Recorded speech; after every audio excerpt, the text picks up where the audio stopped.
Salut, j'espère que vous allez bien. Aujourd'hui, on se retrouve dans un champ pour parler poésie, puisque la poésie, c'est très clairement l'une de mes choses préférées dans la vie. Donc je me suis dit, pourquoi pas en faire une vidéo. Voilà, du coup je fais ça dans un champ, étant donné que je me suis dit que si je fais ça chez moi dans mon canapé, c'est pas très poétique. Je me suis dit que là, c'est un peu mieux, non. Je fais donc cette vidéo étant donné que je trouve qu'aujourd'hui on parle pas assez de poésie, alors que c'est quand même des mots qui peuvent chambouler notre univers et même changer notre vie, tu vois. Donc je me suis dit parlons-en parce que faut en parler. Donc aujourd'hui on va pas parler de mes poètes préférés ou encore de la poésie en général, mais plutôt de l'écriture de la poésie. Je dis ça en mode je suis Baudelaire, mais vous inquiétez pas, ça va être bien cette vidéo. Ça fait maintenant presque 10 ans que j'écris de la poésie et au fil des ans j'ai accumulé pas mal de petites méthodes et de petites techniques pour écrire plus et mieux. Et donc aujourd'hui je vais vous partager mes petits conseils que j'ai accumulés au fil des ans, histoire que vous puissiez vous mettre à écrire de la poésie ou même à écrire plus de poésie si vous en écrivez déjà. Et donc voilà, j'espère que mes petits conseils vont pouvoir vous aider. Cette vidéo elle est pour toutes ces personnes qui veulent écrire de la poésie mais qui n'osent pas forcément, mais elle est aussi là pour ces personnes qui écrivent déjà et elle est aussi là pour toutes ces personnes qui sont juste intéressées par la poésie et que le processus d'écriture intéresse. Donc bienvenue à tous, parlons poésie. Je ne pense pas qu'il y ait de bonnes ou de mauvaises manières d'écrire de la poésie, mais si mes petits conseils d'aujourd'hui peuvent en aider certains, c'est tout ce qui compte je pense. Et avant que j'oublie de vous le dire, sur Instagram, en même temps que cette vidéo, je vais poster un poème que j'ai écrit. Donc ça va être la première fois que je publie un poème sur l'internet que j'ai écrit. Voilà, c'est la panique dans ma tête. Parce que c'est la première fois que des inconnus vont lire mes poèmes. Étant donné que là, dans ma vie, il n'y a que 5 personnes qui ont lu mes poèmes. Donc là, on va changer. Ça va être tout de suite un petit peu plus impressionnant. J'ai peur de le poster, mais je suis contente de le poster parce que je me dis que c'est cool de partager ce que j'écris. Et peut-être que si moi je partage ce que j'écris, d'autres personnes vont partager leurs poèmes et tout. Donc bref, allez voir le poème que j'ai publié sur Instagram si ça vous intéresse. Moi, c'est un peu la panique dans ma tête, mais j'ai juste beaucoup trop hâte d'avoir vos retours et d'enfin savoir si ce que j'écris c'est nul ou potentiellement moyennement bien. Maëva, ne panique pas, tout va bien. Bref, allez voir mon poème si ça vous intéresse. Nous, c'est parti pour la vidéo. J'ai donc divisé cette vidéo en 3 parties et on commence par la première qui est pourquoi écrire de la poésie.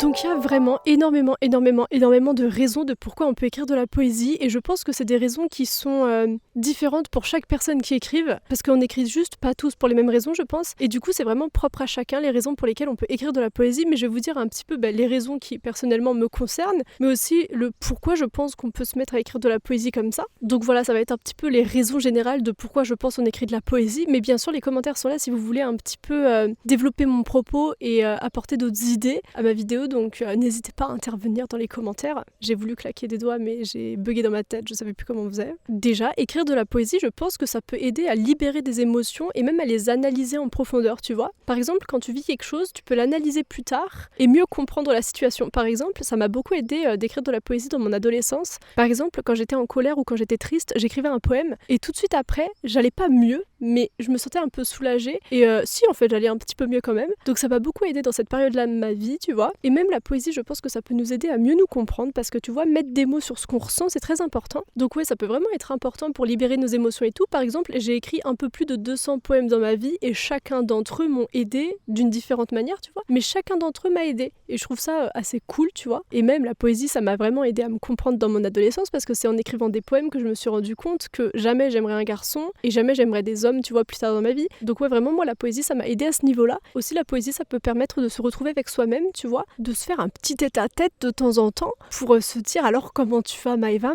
ça va bien et toi Maëva comment tu vas, enfin bref, vous vous appelez pas tous Maëva mais je veux dire faire des petits rendez-vous avec soi-même en écrivant des poèmes c'est cool parce que ça permet de retrouver son soi et voilà c'est cool. C'est aussi je trouve que écrire sur ce qui nous entoure ça peut nous permettre de mieux comprendre notre monde puisque ouais en fait la poésie c'est pas de l'analyse mais un peu quand même parce que tu développes un peu une émotion, une pensée, quelque chose que tu as ressenti ou vécu et du coup ouais ça peut vraiment aider à mieux comprendre des événements, des choses qui se sont passées dans le monde autour de soi. Ça peut pas forcément te concerner directement mais ouais ça peut aider à comprendre le monde. Écrire des poèmes c'est aussi un excellent moyen d'immortaliser un moment, c'est-à-dire que tu l'écris et plus tard dans le futur tu pourras revivre cet instant qui t'a plu ou pas mais ouais ça permet d'immortaliser un petit instant que tu as vécu et si t'es en vacances, tu vois un coucher de soleil, tu le trouves magnifique, t'écris dessus et des années plus tard, tu pourras revivre ce coucher de soleil grâce à ce poème, et c'est même mieux qu'une photo, tu vois. Écrire, ça peut aussi permettre de se vider la tête, de se libérer de tous ces petits soucis du quotidien qui nous saoulent. Voilà. Écrire de la poésie, c'est pas forcément tout doux, tout gentil, hein. Tu peux être énervé quand t'écris. Et on peut écrire de la poésie, tu vois, mais pas forcément que pour soi. On peut écrire pour les autres. Tu peux après,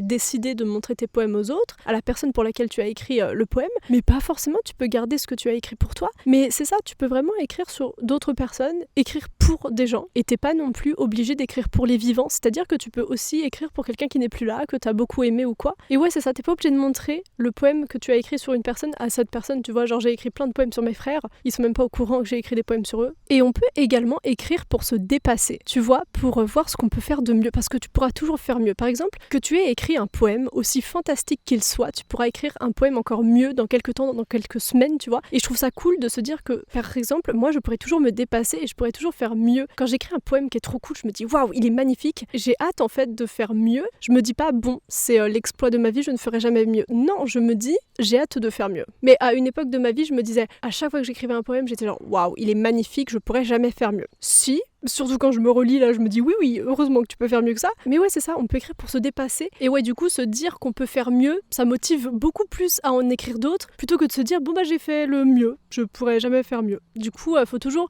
être content de se dire que le poème à venir sera le meilleur. Surtout, en fait, écrire de la poésie, c'est plus un besoin qu'autre chose, je pense. Donc écrire parce qu'on en a besoin, c'est la meilleure raison pour laquelle écrire de la poésie, tu vois. Donc ouais, en fait, il y a plein de raisons de pourquoi écrire de la poésie. Et surtout aujourd'hui, en fait, n'importe quelle raison de pourquoi en écrire, ça devrait être suffisant pour se mettre à en écrire, parce que c'est un peu quelque chose en voie de disparition, la poésie, je trouve. Donc, il y a une... C'est quoi? C'est pas une libellule, ça? Qu'est-ce donc? Suis-je en danger?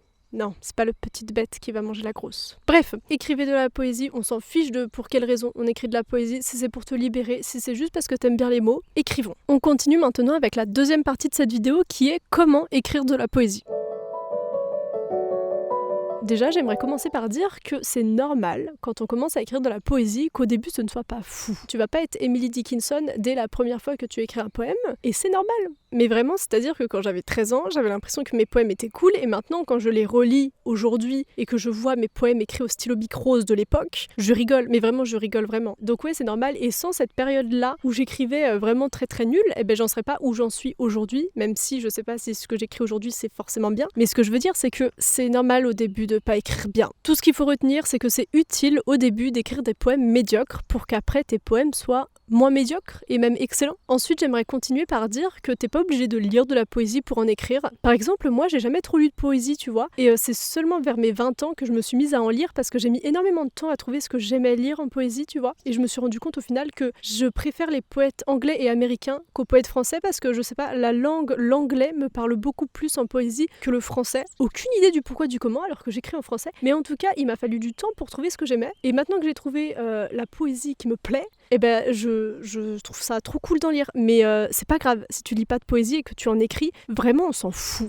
Là, maintenant, je vais vous donner un conseil très important. Tous les profs de français vont me détester, mais pour écrire de la poésie, il faut que tu oublies toutes les règles et toutes les méthodes que tes profs de français t'ont appris au cours des années, c'est-à-dire en école primaire, au collège ou au lycée. Tu oublies tout ce qu'ils t'ont dit. Donc vraiment, tu oublies tout ce qu'ils t'ont dit parce que ça va juste en fait t'enfermer dans une méthode qui ne marche plus pour le monde d'aujourd'hui. C'est surtout qu'on est en 2023, donc je pense que ça ne sert strictement à rien d'écrire comme tous ces poètes du 19e siècle. Maintenant, en fait, concrètement, comment est-ce qu'on fait pour écrire un poème? Les conseils de Maëva, c'est parti. Déjà, tu te poses, tu te mets confortablement. Ensuite, deuxième truc, tu mets de la musique. Je trouve ça vraiment important quand tu fais quelque chose de créatif d'avoir de la musique et un fond sonore, même si en soi, quand tu écriras le poème, tu t'entendras pas trop la musique. Moi je trouve ça important que la musique soit là. Donc que ce soit une musique que t'aimes bien ou que t'aimes pas, on s'en fout. Personnellement, ce que je préfère, c'est les musiques quand il y a pas de paroles, quand j'écris. Mais après, c'est chacun ses goûts, tu vois. Et ensuite, tu ouvres l'application Notes sur ton téléphone. Et là, c'est parti. Tu laisses libre cours à ton imagination, à ta créativité. Tu écris et on s'en fout si ça n'a pas de sens. C'est même mieux si ça n'a pas de sens. Moi, je préfère quand ça n'a pas de sens et quand on comprend pas. D'ailleurs, en parlant de l'application Notes sur le portable, j'ai toujours écrit dessus en fait. Et c'est après que je recopiais mes poèmes au propre sur des feuilles que je mettais dans cette chemise, et j'ai toujours fait comme ça, et je trouve ça super pratique en fait le téléphone avec l'appli Notes, parce que déjà tu peux supprimer ce que tu as écrit sans raturer sur une feuille, et aussi en même temps moi ce que je fais c'est que j'ai d'ouvert sur internet le dico des synonymes et le dico des rimes. Je trouve que c'est toujours cool de les avoir sous la main, et donc j'aime bien avoir tout ça sur mon portable en même temps. Hop, tu vas sur là, bref, je trouve ça vraiment super pratique le téléphone, parce que en plus moi ça me rassure de l'avoir sur moi, étant donné que je sais que n'importe où que je sois, n'importe quand je pourrais écrire. Donc ouais, moi j'ai toujours fait comme ça, et puis même je trouve ça plus pratique de recopier au propre propre après l'avoir terminé. Après, je peux quand même comprendre que c'est pas très instinctif en fait d'écrire sur un téléphone portable ou même sur ordinateur et que pour certaines personnes, c'est plus pratique d'écrire avec un stylo sur du papier et même aussi c'est une ambiance tout autre d'écrire sur du papier. En plus, sur le portable, il y a l'application dictaphone. Donc si tu fais quelque chose et que t'as pas le temps de te poser et d'écrire, tu enregistres juste. Moi, ça m'arrive des fois quand je fais du sport, genre quand je fais du vélo et que j'ai pas envie de m'arrêter parce que juste c'est chiant, et ben je dis à mon portable et lui comme ça il écoute ce que je dis. Donc ouais, du début de mon adolescence jusqu'à mes 21 ans, ouais, parce que j'ai 21 ans, bref, j'écrivais sur des feuilles de papier genre normal, genre des feuilles de cours, tu vois, à ligne, et après je rangeais ça dans cette petite chemise. Donc là, il y a tous mes poèmes dedans. Waouh, c'est magnifique, Maïva. Bref, du coup, j'écrivais comme ça et je mettais mes poèmes là-dedans après. Mais maintenant, j'ai investi. Attendez, cet été, j'ai acheté ça, l'investissement. J'ai acheté un petit carnet cet été pour recopier mes petits poèmes, parce que je me suis dit, Maïva, à un moment donné, soyons organisés, c'est cool les feuilles et la chemise, mais on se perd vite. Du coup, j'ai acheté mon petit carnet et j'aime bien. Il est mignon en plus, mon carnet. Vous le trouvez pas mignon? Moi, je le trouve sympa. Ça fait vintage et tout. Et en plus, c'est peut-être débile ce que je vais dire, mais quand j'ai acheté ce carnet, ça m'a motivée à écrire des poèmes, étant donné que j'avais trop hâte d'écrire dedans. Et même aussi, ouais, du coup, aussi j'ai investi du coup dans un beau stylo. Enfin, c'est juste un stylo bic normal, mais vous voyez, il est en métal un peu. Et j'aime bien écrire avec parce que les stylos billes, ça coule tout seul pour moi, alors que les stylos plumes, c'est beaucoup moins instinctif pour moi. Bref, voilà, j'aime bien mon petit stylo comme ça et j'écris avec et j'aime bien. C'est mes petits indispensables, quoi. Et aussi, par contre, là, j'ai une question à vous poser à tous, à toutes les personnes qui écrivent des poèmes. Est-ce que vous signez vos poèmes vous aussi? Parce que l'autre jour, j'y ai pensé en fait qu'à chaque fois que je finis d'écrire un poème, je le signe et je me suis trouvée bizarre parce que je me suis dit, c'est mon carnet, il y a que moi qui écris dedans, donc pourquoi j'aurais besoin de signer? Et ça fait pas un peu égocentrique ou la meuf qui s'y croit un peu trop? Non, je sais pas. J'ai paniqué le jour en y pensant parce que depuis que j'écris des poèmes, je signe toujours de la même signature et je signe tout le temps à la fin d'un poème. Je ne sais pas. Donc dites-moi si vous aussi vous signez à la fin d'un poème. Mais après, j'ai réfléchi et je me suis dit, non, c'est peut-être normal parce que j'aime bien en vrai signer à la fin pour me dire, bon bah c'est fini. Là, ce poème, il est fini, tu vois. Je ne sais pas, bref, j'essaie peut-être que de me rassurer et que c'est bizarre de signer un poème alors que je suis littéralement personne. Mais bon, rassurez-moi, s'il vous plaît, dites-moi que c'est normal et que tout va bien. Et je signe mes poèmes, mais je les date aussi. Ça, je trouve ça ultra important. Datez vos poèmes. Là, par contre, c'est ma liste de livres à lire qui ressort. Oui, je l'ai mis dans mon carnet de poèmes. Écoutez, laissez-moi. Je date, ouais, mes poèmes. Et vraiment, ça, c'est un conseil que je vous donne. Mais datez vos poèmes parce que c'est trop cool. Tu vois, par exemple, t'écris un poème aujourd'hui. Dans 1 an, ou dans 2 ans, dans 20 ans, tu vas retrouver ce poème et tu vas savoir, en fait, à ce moment-là de ta vie, ce que tu pensais et où tu en étais en fait tout simplement dans ta vie. Donc je trouve ça assez important de dater les poèmes. Moi j'aime bien après revenir en arrière et me dire ok, donc il y a 2 semaines j'étais vraiment ultra creepy comme personne. Par exemple là, si je vais à la date du 21 octobre 2022 à 15h39, oui je mets l'heure aussi, excusez-moi, il y a peut-être un problème dans ma tête, mais bref, j'ai écrit ce jour-là un poème ultra triste. Voilà, c'est sympa, ça me donne envie de pleurer. Mais on va fermer ça. Bref, ouais, c'est cool de dater les poèmes. Faites-le aussi. Quelque chose qu'il faut savoir, c'est qu'il ne faut pas avoir peur des pauses. Ne plus avoir d'inspiration, ce n'est clairement pas grave parce qu'elle va revenir plus forte en général. Faut vraiment pas avoir peur quand t'écris plus pendant quelques temps, ça va revenir. C'est naturel, je pense, de faire des pauses, de pas écrire tout le temps à la même intensité. Je pense que c'est vraiment normal, donc faut pas avoir peur. Moi, au début, j'avais quand même assez peur, tu vois. De mes 17 ans à mes 20 ans, j'ai écrit aucun poème, mais ça a fini par revenir et j'en suis assez contente, tu vois, quand même. Mais ouais, c'est ça, on a parfois besoin de pauses pour même se comprendre en dehors de la poésie et tout. Donc moi j'avais fait une grande pause et aujourd'hui j'écris beaucoup mieux et beaucoup plus. Donc ouais, c'est vraiment pas grave, on panique pas si on fait des pauses. Et même dans l'année, c'est normal de pas écrire tout le temps pareil. Par exemple, moi je sais que hiver et automne, j'écris beaucoup moins qu'au printemps et en été, puisque le printemps c'est magnifique, les fleurs à naissent et tout, c'est merveilleux. Alors que l'hiver, tout est mort. Genre là on est en hiver, moi là mon arrière de vidéo ça me donne pas envie d'écrire des poèmes. Donc ouais, on panique pas si on n'écrit pas, ça va revenir et on écrira encore mieux après. Dernier petit point sur cette partie de la vidéo, j'aimerais vous dire aussi que c'est cool de faire des expériences. Par exemple, moi là je me suis mis, j'avais vu quelque part que c'est cool de,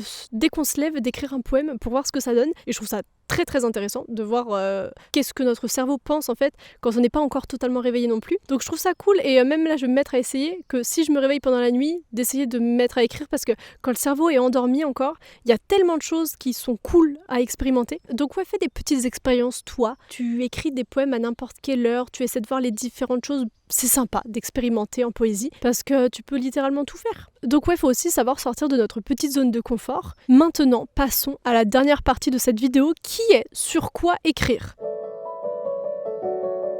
Maintenant qu'on sait comment écrire, qu'on sait pourquoi on est censé écrire, c'est sur quoi écrire, quel doit être le sujet d'un poème, qu'est-ce qui est digne d'être écrit sur une feuille, c'est ça la question en fait. Eh bien, tu peux écrire sur n'importe quoi. Je suis sûre que toi, tu peux écrire 1000 poèmes différents sur une simple feuille qui tombe en automne, et chacun de ces poèmes sera différent et sera unique. Voilà, donc on peut écrire 1 million de fois le même poème, mais on peut aussi ne jamais écrire sur le même sujet 2 fois. En fait, tu fais ce que tu veux, il n'y a vraiment pas de règle. Tu écris sur ce que tu veux. Tu peux tout bonnement écrire soit sur des choses que tu as vécues, mais aussi sur des choses tout droit sorties de ton imagination, et c'est aussi intéressant l'un que l'autre. Tu peux écrire sur une personne, par exemple, moi j'ai écrit plein de poèmes sur ma mamie, mais aussi tu peux écrire sur une personne et écrire qu'un seul poème sur cette personne. Il y a un tracteur qui passe, attendez, il y a un tracteur qui est passé. D'habitude, il n'y a rien dans ce champ. Genre vraiment, il n'y a rien. Et là, il est passé, il m'a regardé en mode « T'es sûr, t'as le droit d'être là ?» Oui, c'est le champ de ma mamie déjà, donc on se calme, elle me le prête pour la vidéo. Oui, en parlant de ma mamie, voilà, j'écris plein de poèmes sur ma mamie, mais voilà, tu peux écrire aussi des poèmes sur d'autres gens, même des gens que t'aimes pas, mais aussi, bien sûr, si tu es en couple, écris sur cette personne que tu aimes tant. Mais si t'es pas en couple, tu peux aussi écrire sur ton crush. En fait, tout peut être une source d'inspiration. Tu peux écrire sur une abeille qui s'envole d'une fleur, mais aussi sur la mort qui depuis l'enfance te fait peur. Il y avait vraiment pas de règle, tu peux écrire sur ce que tu veux. Oui, vous avez capté, ça rime, je suis poète. Waouh, Maëva, elle a fait rimer fleur et peur. On a atteint un niveau Victor Hugo a peur. Oui, dans cette vidéo, vous aurez remarqué, en poète français, je connais que Baudelaire et Victor Hugo, tout va bien. Et je pense sincèrement que le meilleur conseil que je vais vous donner, ça va être celui-ci, c'est qu'il faut profiter de chaque instant en fait et le vivre intensément. Pour écrire, il faut que tu vives tout plus intensément, que tout soit ressenti beaucoup plus que la normale, tu vois, pour pouvoir après analyser cette chose et pouvoir écrire dessus. Tu peux en fait tout analyser beaucoup plus que tu ne le devrais et c'est cool. Petite conclusion,